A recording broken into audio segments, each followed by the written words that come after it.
بسم اللہ الرحمن الرحیم۔ السلام علیکم ڈیئر کیڈٹس۔ ایک ہوں مسلم حرم کی پاسبانی کے لیے اس موضوع پر گزشتہ لیکچر میں بات ہوئی تھی، آج اسے مکمل کرتے ہیں۔ غرض اسلام نے تمام مسلمانوں کو خواہ وہ دنیا کے کسی کونے یا خطے میں رہنے والے ہوں ایک رشتے میں پرو دیا، اور اس حوالے سے کسی شاعر نے کیا خوب کہا ہے، یہ ہندی وہ خراسانی، یہ افغانی وہ تورانی، تو اے شرمندہ ساحل اچھل کر بے کراں ہو جا۔ تو یہی حقیقت ہے کہ بڑی طاقتوں نے ہمیشہ سے اپنے ذاتی مفاد کے لیے اپنے چھوٹے ممالک کا استحصال کیا ہے۔ ان کی خارجہ پالیسی کا زیادہ تر دار و مدار اسی پر ہے کہ وہ چھوٹے ملکوں کو آپس میں لڑاتے رہیں اور اپنے مفادات کے لیے دنیا میں فساد برپا کراتے رہیں، اور یہ سلسلہ ہنوز جاری ہے۔ بین الاقوامی سطح پہ دیکھ لیں، دنیا تو گلوبل ولیج بن چکی ہے، لیکن انسانوں کے جو معاملات ہیں، ان کے مسائل ہیں، وہ ویسے کے ویسے ہی ہیں۔ اور مشرق وسطیٰ ہی کی مثال دیکھیں، جمال عبد الناصر سے پہلے مشرق وسطیٰ اور دوسرے پڑوسی ممالک ایک عجیب طرح کی ایک کشمکش میں تھے اور اپنی ہی حالت میں ہی کہہ لیجیے کہ مگن تھے۔ بیشتر ممالک میں شہنشاہت تھی، یا ان کی شہنشاہت میں بھی جو ہے کہہ سکتے ہیں کہ نام نہاد حکومتیں تھیں، اور ان کی پیروی کرنے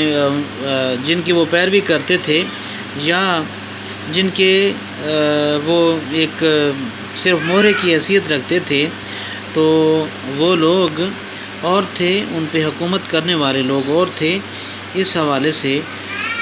ان کے پیچھے کوئی نہ کوئی بڑی طاقت آپ کہہ سکتے ہیں کہ ہوا کرتی تھی۔ غلامی میں ناکام آتی ہیں شمشیریں نہ تدبیریں، غلامی میں ناکام آتی ہیں شمشیریں نہ تدبیریں، جو ہو ذوق یقین پیدا تو کٹ جاتی ہیں زنجیریں۔ تو یہ حقیقت ہے کہ جمال عبد الناصر نے مسلمان ملت کے چکر سے نکل کر قومیت کی بنیاد رکھی، اور عربی زبان بولنے والوں پر ہی جو ہے وہ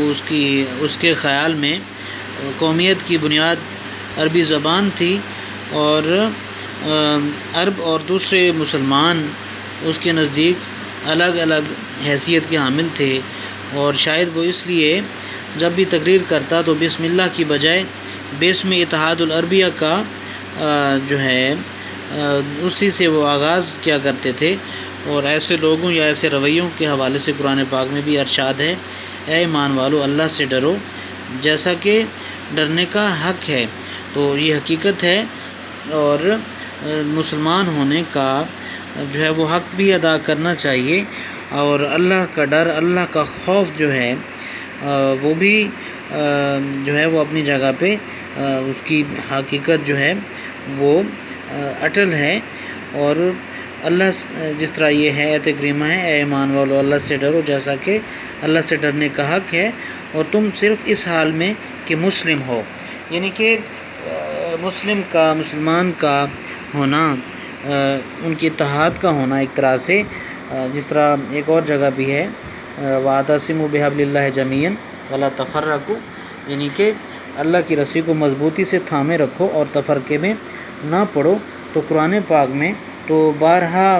جگہ جگہ اللہ تعالیٰ نے ارشاد فرمائے ہیں، اور جو ہے رہنمائی فرمائی ہے کہ مسلمان ایک ہو رہیں، اور ایک خدا کے ایک رسول کے وہ ماننے والے ہیں، تو ان کی عبادت بھی ایک رہے۔ لیکن ہم کہہ سکتے ہیں کہ انتظامی طور پر، سیاسی طور پر جو ہمارے مسائل رہے ہیں، انہی کا جو ہے اب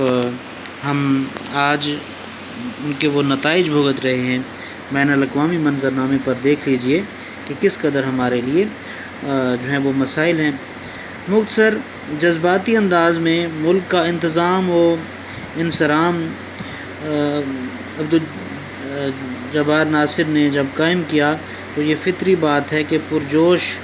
سربراہ ہمیشہ یہی کوشش کرتے ہیں کہ وہ جلد از جلد کوئی کارنامہ سر انجام دے دیں جس سے وہ اپنی قوم کے لیے ہیرو بن جائیں۔ تو جذبات میں آ کر وقت سے پہلے ہی اسرائیل کے ساتھ جنگ کر کے اپنے بہت سے علاقوں سے وہ ہاتھ دھو بیٹھے، اور اس طرح مسلمانوں کی جو وحدت تھی اس کا بہت نقصان ہوا۔ سر سید احمد خان اس حوالے سے بیان کرتے ہیں۔ سر سید احمد خان کی رائے دیکھیے: ہم سب بھائی تو ہیں مگر مثل برادران یوسف کے ہیں۔ آپس میں دوستی اور محبت، یک دل اور یکجہتی بہت کم ہے۔ بغض و عداوت کا اثر ہے اور ہر جگہ پایا جاتا ہے، جس کا نتیجہ آپس کی نا اتفاقی ہے۔ تو سر سید احمد کی بات ہم نے یہاں پہ کوٹ کی، تو یہ حقیقت ہے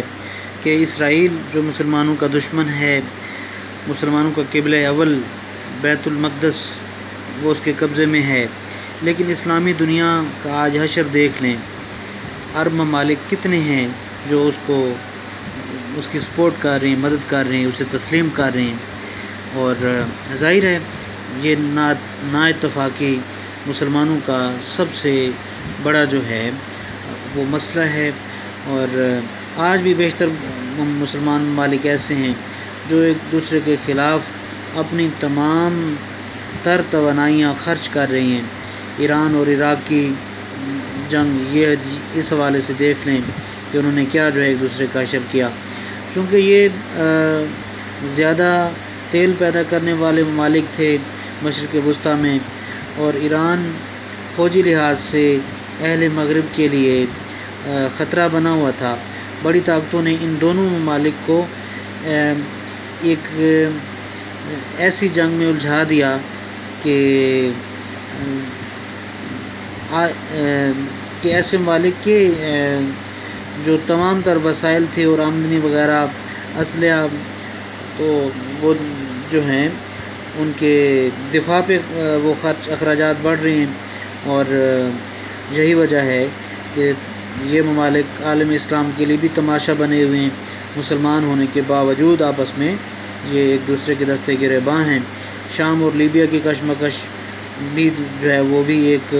آپ کے سامنے ہے۔ اسی طرح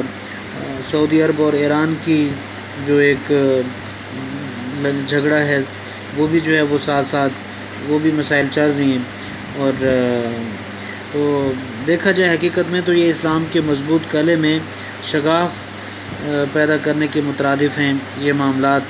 یہ باتیں۔ اور اس حوالے سے ایک شعر ملاحظہ کریں: تقدیر کے قاضی کا یہ فتویٰ ہے ازل سے، تقدیر کے قاضی کا یہ فتویٰ ہے ازل سے، ہے جرم ضعیفی کی سزا مرگ مفاجات۔ تو یہی وجہ ہے کہ امریکہ کی اور اسرائیل کی شکل میں مشرق وسطیٰ میں جو ہیں آپ کہہ سکتے ہیں کہ ان کا جو اثر و رسوخ ہے، انہوں نے مسلمانوں کی وحدت کو تباہ و برباد کر کے رکھ دیا ہے، اور مشرق وسطیٰ کے مسلمان جو ہیں وہ ان کے سامنے مجبور اور بے بس نظر آ رہے ہیں۔ اور کوٹیشن تو اچھی نہیں ہے، مناسب نہیں ہے، لیکن کسی اسلامی دنیا کے کسی معتبر لیڈر ہی کا قول ہے کہ اگر تمام مسلمان جو مشرق وسطیٰ کے مڈل ایسٹ کے مسلمان ہیں، اگر یہ تمام مل کر جو ہیں وہ کر دیں تو اسرائیل جو ہے ان کے جو ہے عذاب میں آ کے ویسے ہی جو ہے وہ ڈوب جائے، اور ویسے ہی جو ہے وہ ختم ہو جائے۔ لیکن کیا کہا جا سکتا ہے، اس قوم کو شمشیر کی حاجت نہیں رہتی، ہو جس کے نوجوانوں کی خودی صورت فولاد۔ تو جب خودی بھی نہیں ہے، اس کی خودی کی حفاظت بھی نہیں ہے، اور شمشیر کی حاجت پہ پھر کیا بات کی جائے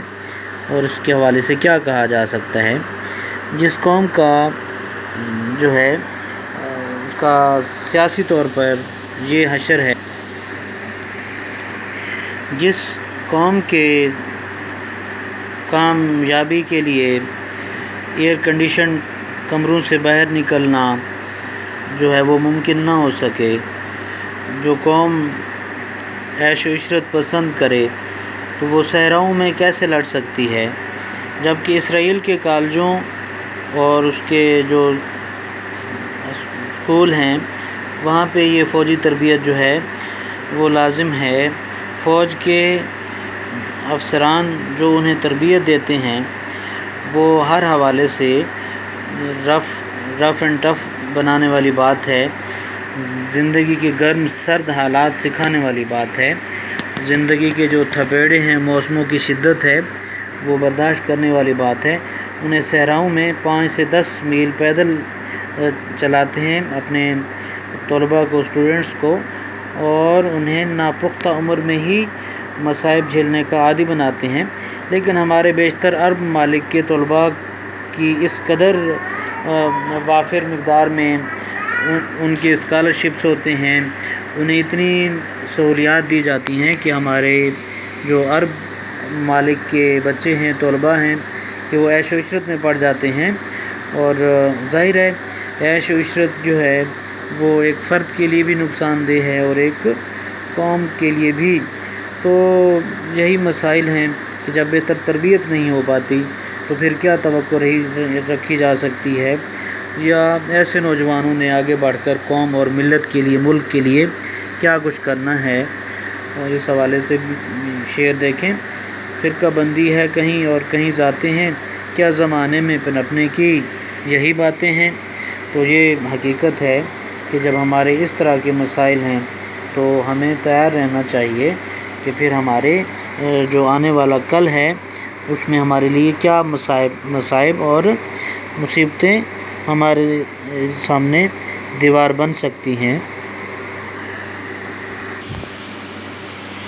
مختصر یہ کہ جب ہمارا خدا ایک ہے، قرآن کریم ایک ہے، حضرت محمد صلی اللہ علیہ وآلہ وسلم جن کے ہم پیروکار ہیں، ان کی تعلیمات ہمارے لیے یکجہتی کا سبق ہیں، تو پھر ہم کیوں ایک نہیں ہو سکتے؟ ہمارے لیے کیوں جو ہے وہ باہمی ہم آہنگی نہیں ہے، ہاں باہمی اتحاد و اتفاق، پیار و محبت کی وہ فضا نہیں ہے؟ تو یہ ایسے سلگتے مسائل ہیں، سوالات ہیں جو ہر باشعور مسلمان کے شعور میں موجزن ہوتے ہیں، اور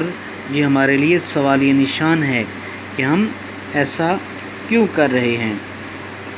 قرآن پاک میں آیت کریمہ کا مفہوم ملاحظہ کریں، تم ان لوگوں کی طرح نہ ہو جانا جنہوں نے آپس میں تفرقہ ڈالا اور باہم تنازع پیدا کیا جبکہ ان کے پاس واضح احکام پہنچ چکے تھے۔ تو مسلمانوں کو اپنا جغرافیائی اور نسلی تفاخر لسانی حوالے سے بھی، جغرافیائی سیاسی حوالے سے بھی، جو جتنے بھی تفاخر ہیں جو ان کے لیے فخر کی باتیں ہیں انہیں بھول جانا چاہیے، اور خطبہ حجۃ الوداع کی روشنی میں گورے کو کالے پر اور کالے کو گورے پر، عربی کو اجمی پر اور کسی اجمی کو کسی عربی پر کوئی فوقیت نہیں ہونی چاہیے، بلکہ ایک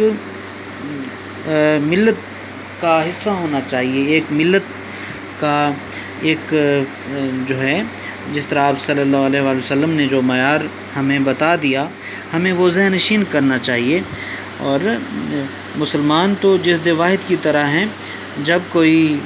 ایک حصہ بیمار پڑتا ہے تو سارا جسم اس کا درد اور تکلیف محسوس کرتا ہے۔ تو یہ چیز ہونی چاہیے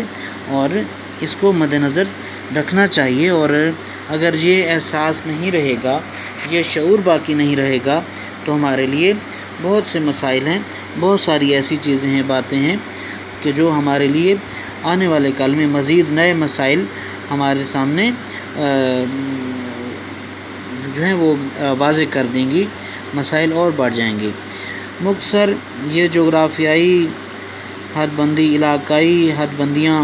محض علاقے کے لیے استعمال ہوں۔ السلام علیکم، ہمارا ویزا اور ہمارا کلمہ طیبہ، پاسپورٹ ایک ہونا چاہیے۔ تمام اسلامی ممالک میں جو ہے ان کے اپنے دفاع کے لیے بھی کوئی ایک ان کی پالیسی مقرر کرنی چاہیے، کیونکہ دیکھ لیں یورپی اقوام کو دیکھ لیں، یونائٹڈ کنگڈم، انہوں نے کیا کچھ کیا؟ کیا ان کا مذہب ایک تھا سب کا، یا زبان ایک تھی؟ مذہب کا بھی ظاہر ہے ان کا وہ رشتہ نہیں تھا آپس میں، لیکن اس کے باوجود ساری دنیا کی معیشت پر وہ چھا گئے، اور دنیا ان کی تہذیب، ان کی ثقافت جو ہے اس کا لوہا مانتی ہے، اور دنیا انہیں معیار تسلیم کرتی ہے، جبکہ